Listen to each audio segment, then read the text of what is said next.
Watch out, bogeys 135, 50, Angel 16, heading 340. Okay.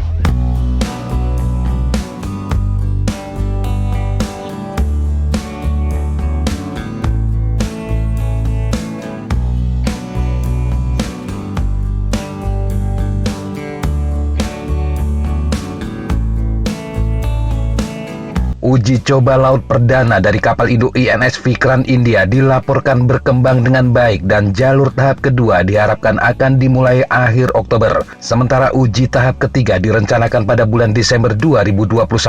INS Vikrant diharapkan akan dikirim ke Angkatan Laut India pada bulan April dan kemungkinan akan ditugaskan pada Agustus 2022. India hampir menyelesaikan sebuah perjalanan panjang dan berat dalam upaya membangun kapal induk sendiri. Tetangga sekaligus pesaingnya, Cina juga telah memasukkan ke layanan kapal induk pertama buatan dalam negeri yang dikenal sebagai Shandong. Kedua negara ini dalam beberapa tahun ke depan kemungkinan akan berada pada kekuatan yang sama, yakni memiliki dua kapal induk. Kemajuan Vikrant dan Shandong adalah representasi yang berguna dari cara menarik di mana Angkatan Laut India dan Angkatan Laut Cina telah mendekati program kapal induk mereka masing-masing. Kedua negara menggunakan lintasan yang hampir mirip dalam membangun kekuatan sektor ini.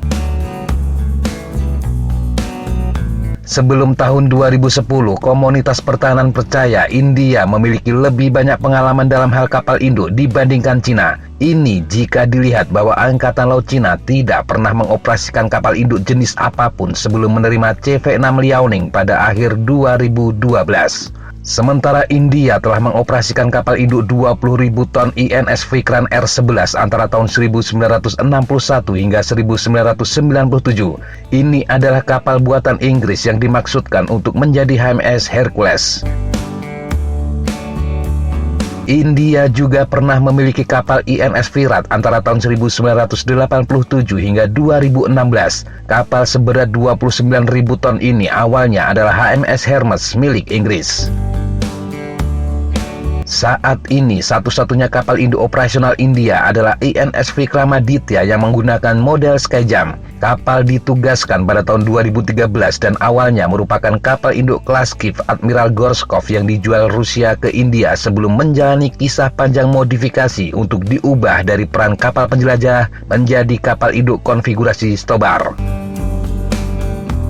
Sementara itu, meskipun Angkatan Laut Cina tidak pernah mengoperasikan kapal induk apapun sebelum Liaoning, mereka sebenarnya memiliki eksposur ke beberapa kapal induk yang dapat mereka pelajari. Bekas HMAS Melbourne, kapal induk kelas Majestic Australia, dijual ke Cina pada tahun 1980-an setelah pensiun. Sebelum dibongkar, kapal yang relatif lengkap tersebut kemungkinan memberikan informasi yang berguna kepada Angkatan Laut Cina, meskipun tingkat kemajuan teknis yang sebenarnya sulit untuk dinilai. Dua kapal induk kelas Kiev bekas Uni Soviet, yakni Kiev dan Minsk, juga dijual ke Cina pada tahun 1990-an. Ini adalah saudara dari Admiral Gorshkov yang dibeli India. Kedua kapal ini diubah menjadi museum angkatan laut dan taman hiburan, tetapi kemungkinan mereka dipelajari oleh Angkatan Laut Cina untuk lebih berkontribusi pada rencana pembangunan kapal induk yang sudah berlangsung lama saat itu. Pada akhirnya, tidak satu pun dari ex-Melbourne, ex-Kiev, dan ex-Minsk yang diubah Cina menjadi kapal induk operasional. Kemungkinan akibat keterbatasan pada desain, usia lambung, serta ekonomi dan kesiapan industri dalam negeri.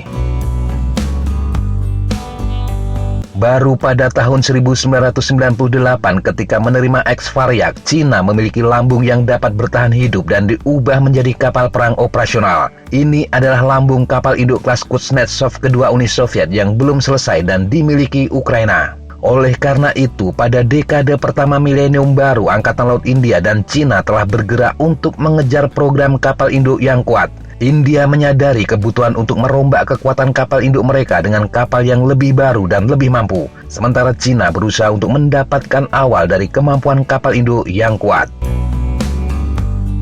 Sebagai hasil dari kebijakan geopolitik dan ketersediaan lambung, India dan Cina menemukan diri mereka di jalur yang sama untuk kapal induk baru. Baik Angkatan Laut India maupun Cina mengadopsi kapal induk yang dirombak besar-besaran. Sumber keduanya juga sama, yakni Uni Soviet. INS Vikramaditya adalah ex-Gorshkov dan CV-16 Liaoning adalah ex-Varyak. Namun kapal-kapal ini akan memulai perjalanan yang sangat berbeda untuk mencapai status operasional di Angkatan Laut masing-masing. Bekas Gorshkov dijual ke India pada tahun 2004 secara gratis, tetapi dengan biaya 800 juta dolar Amerika untuk perbaikan. Ini setara sekitar 11 triliun rupiah dengan nilai dolar sekarang. Perbaikan kapal induk diselesaikan oleh Rusia di galangan kapal Sevmas. Rencananya kapal akan dikirim pada tahun 2008 dengan nama INS Vikramaditya, tetapi perombakan ternyata sangat rumit dan sulit. Terlebih kapal awalnya dibangun di Ukraina sehingga semua peralatan yang diperlukan ada di negara tersebut.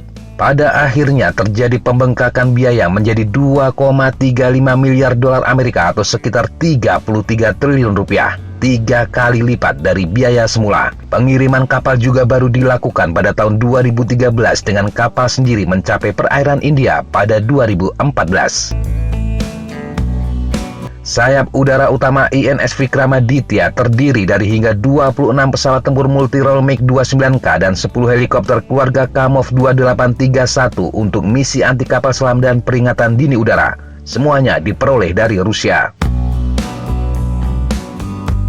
Sementara itu, ex-Varyak dijual Ukraina ke Cina pada tahun 1998. Pembelian ini awalnya bukan bagian dari proyek pemerintah, tetapi dimaksudkan untuk menjadi kasino. Lambung yang lapuk namun kokoh mencapai perairan Cina pada awal 2002 setelah beberapa kali penundaan sepanjang perjalanannya. Kapal induk itu tetap berada di galangan kapal Dalian di mana menjadi jelas dia tidak ditakdirkan untuk menjadi tempat hiburan. Pekerjaan awal yang terlihat dari luar hanya terdiri dari beberapa perawatan anti korosi dan baru pada tahun 2009 pekerjaan struktural yang jelas di kapal dimulai dengan pemotongan besar-besaran di islands kapal. Kapal selanjutnya berangkat uji coba laut pertamanya pada Agustus 2011 sebelum ditugaskan pada September 2012 sebagai Liaoning. Meski biaya dan waktu perbaikan kapal sulit diperkirakan, satu perbedaan penting dari Vikramaditya adalah bahwa subsistem Liaoning bersumber dari pemasok domestik dengan pekerjaan dilakukan di galangan kapal dalam negeri. Dua hal ini terbukti sangat berharga untuk membangun kapal induk domestik berikutnya. Pengadaan Vikramaditya India dan pengadaan Liaoning oleh Cina sangat menarik karena sejumlah kesamaan. Keduanya adalah kapal induk Stobar yang berasal dari Uni Soviet. Keduanya menerima perombakan yang signifikan dan memasuki layanan hanya selisih beberapa tahun. Kedua kapal juga menghadapi cobaan dan kesengsaraan sendiri-sendiri. Dengan bobot penuh 45.000 ton, Vikramaditya lebih ringan dari Liaoning yang berbobot 65.000 ton. Tetapi mereka memiliki sayap tempur berukuran serupa. Hal ini karena Vikramaditya mengoperasikan MiG-29K yang lebih kecil dibandingkan J-15 yang ada di dek Liaoning. Baik MiG-29K dan J-15 tidak akan memiliki fleksibilitas untuk lepas landas dengan kapasitas maksimumnya. Meskipun secara absolut MiG-29K memiliki jangkauan dan muatan yang lebih kecil daripada J-15 jika didasarkan pada kelas dan daya dorong mesin yang berbeda. Perbedaan antara Vikramaditya dan Liaoning serta sayap udara masing-masing adalah tingkat swasembada dalam negeri, pengadaan subsistem domestik dan melakukan pekerjaan di galangan dalam negeri serta memasang kapal induk dengan pesawat yang diproduksi sendiri tidak hanya memberikan pengalaman untuk proyek masa depan, tetapi juga memungkinkan dukungan superior untuk operasi dan pemeliharaan rutin. Hal ini karena kereta logistik dan keahlian manusia tidak diperlukan untuk diatur dan diimpor dari luar negeri. Tidak perlu dikatakan pilihan pengadaan tersebut ditentukan oleh ketersediaan dan kematangan industri pembuatan kapal masing-masing negara dan kompleks industri militer secara keseluruhan. Beberapa perbedaan ini menjadi lebih terlihat ketika melihat kapal induk pertama yang diproduksi di dalam negeri, yakni INS Vikran di India dan kapal induk CV-17 Sendong Cina. INS Vikran adalah kapal induk Stobar berkapasitas 45.000 ton yang dibuat di galangan kapal Cochin India. Vikran mulai dibangun Februari 2009 dengan rencana mencapai uji coba laut pada tahun 2013 dan ditugaskan pada tahun 2014. Sayangnya, kapal mengalami beberapa penundaan. Kapal diluncurkan tanpa islands dan dek penerbangan yang selesai pada Agustus 2013. Kapal kemudian kembali ditambatkan dan masuk ke air lagi pada Juni 2015 dalam keadaan lengkap. Pada September 2021 dilaporkan kapal sudah selesai melakukan uji coba tahap 1 dan bersiap untuk uji kedua. Vikran diharapkan akan dikirim ke Angkatan Laut India pada April dan kemungkinan akan ditugaskan pada Agustus 2022. Dengan situasi ini, INS Vikran membutuhkan 13 hingga 14 tahun dari sejak dibangun hingga masuk layanan. Waktu yang tidak bisa dipungkiri sangat lama. Meskipun hal ini juga bisa dimaklumi. Hal tersebut mengingat Vikran merupakan kapal perang terbesar yang dibangun oleh India hingga saat ini. Kapal terbesar setelahnya adalah destroyer seberat 7.500 ton. Desain dan konfigurasi Vikran sama menariknya dengan perjalanan yang telah dilaluinya melalui tonggak pembangunannya. Konfigurasi islands, dek penerbangan, dan elevator menyerupai konfigurasi yang diperkecil dari kapal induk kelas Kuznetsov dan menampilkan dirinya sebagai kapal induk Stobar berukuran kecil hingga menengah. Berbagai subsistem utama diimpor seperti 4 turbin gas General Electric LM 2500 Plus yang menggerakkan kapal. Selain itu, rangkaian radar utama dibeli dari Spanyol dan Israel, sementara rangkaian baja dan sayap penerbangan dari Rusia. Sayap udara Vikran akan terdiri dari 10 helikopter dan 26 MiG-29K. Varian Angkatan Laut dari Tejas yang sedang dikembangkan akhirnya ditinggalkan oleh Angkatan Laut India, tetapi kemungkinan akan ditinjau ulang. Sebuah program pengadaan 57 pesawat berbasis kapal induk dilakukan untuk menjembatani celah udara dari Vikran dan Vikramaditya. Vendor internasional dari Amerika, Rusia, dan Prancis semuanya memiliki penawaran dari program tersebut. Anehnya, salah satu faktor pembatas yang dikenakan oleh desain INS Vikran adalah ukuran elevatornya. Dengan masing-masing berukuran 10 x 14 meter, kedua elevator dimaksudkan untuk mengakomodasi Tejas dan MiG-29K dan agak kecil untuk bisa memuat dengan nyaman pesawat barat seperti Rafale M Prancis dan FA-18EF Super Hornet Amerika. Belum ada solusi pasti yang harus diselesaikan dari masalah ini. Sementara itu di Cina pada awal 2010-an muncul kabar mereka akan membeli kapal induk Stobar yang berasal dari Liaoning sebelum membeli kapal induk Katobar pertama.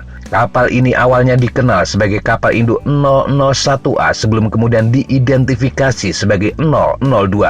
Kapal kemudian memasuki layanan sebagai CF-17 Sendong.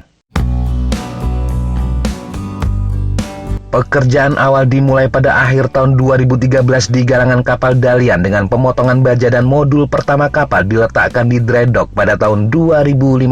Sendong diluncurkan pada April 2017 dan memulai uji coba laut 1 tahun kemudian pada Maret 2018 sebelum ditugaskan pada Desember 2019. Kapal menghabiskan waktu 6 tahun dari awal pekerjaan hingga masuk operasional. Konfigurasi Sendong mengikuti Liaoning dengan mengadopsi desain eksternal dan dimensi utama serta perpindahan yang sama. Kapal menampilkan peningkatan tertentu seperti islands yang lebih kecil dan didesain ulang serta dek penerbangan kecil serta penyesuaian elevator senjata. Mirip dengan Liaoning, subsistem Sendong dibeli di dalam negeri. Di beberapa kasus menggunakan varian subsistem yang berevolusi dari Liaoning seperti radar AESA keluarga tipe 346. Kapasitas sayap udara Sendong identik dengan Liaoning dan terlepas dari spekulasi, tidak ada bukti hanggar Sendong lebih besar daripada Liaoning. Oleh karena itu, Sendong dapat dianggap sebagai kapal saudara Liaoning dan lebih jauh lagi kerabat dekat Admiral Kuznetsov milik Rusia.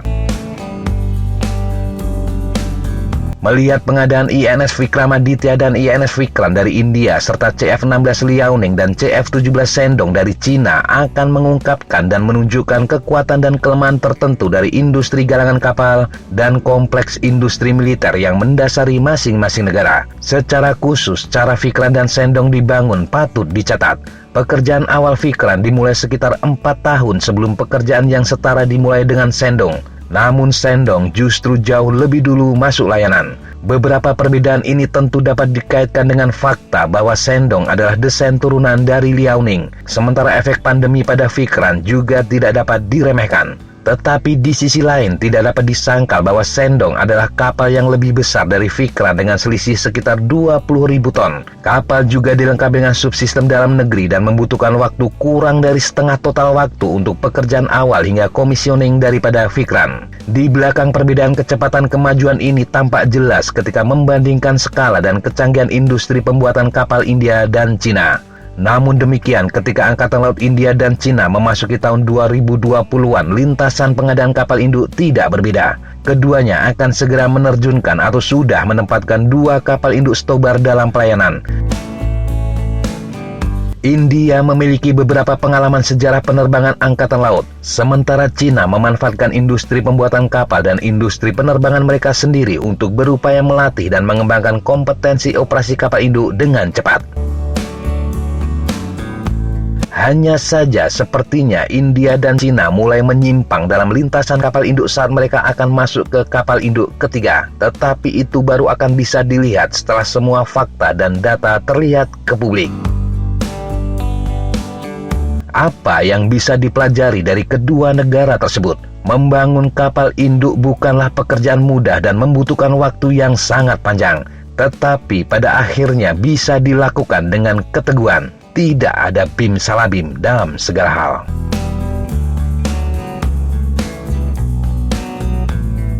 Demikian sahabat Jataba informasi yang bisa kita sampaikan untuk kesempatan kali ini. Sampai jumpa di kesempatan yang berbeda. Tetap kunjungi kami di www.jataba.com dan www.flightjournal.com. Tetap semangat dan jaga kesehatan. Salam Fly Like an Eagle, Fight Like a Falcon.